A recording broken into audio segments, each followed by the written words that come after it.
Et pour aujourd'hui, on va se diriger vers le Arnold Arboretum.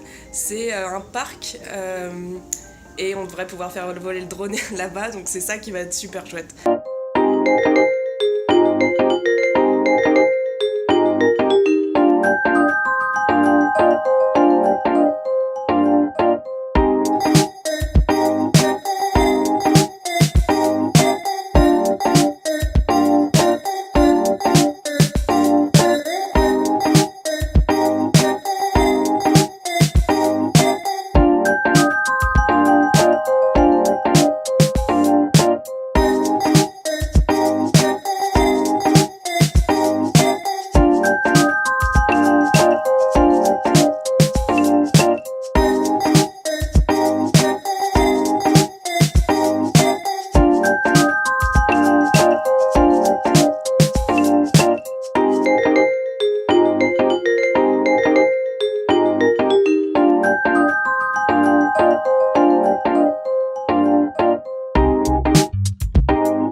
tout ça, je vous avais pas encore expliqué ce que je faisais à Boston, pourquoi je suis ici.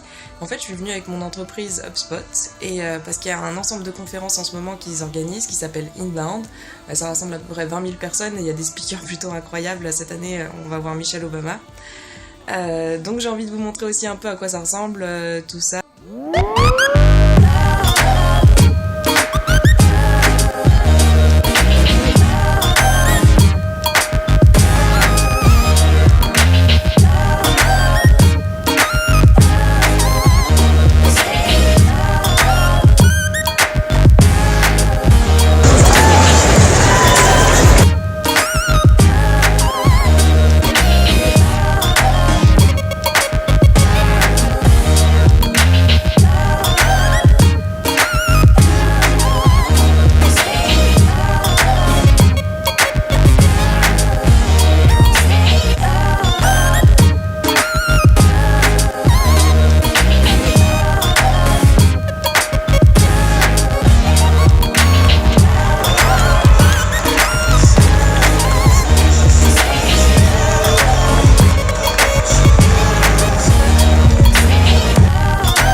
Let's just try to make this last until there is no suiting and to find. Stay a little more. Enjoy the backlights hidden like a magnet on the back of each door. So let's put our phones down, ignore the bright lights all around. Let's find a quiet spot in the back, somewhere dark where we can silently embrace this moment, because it's already gone and it's already gone.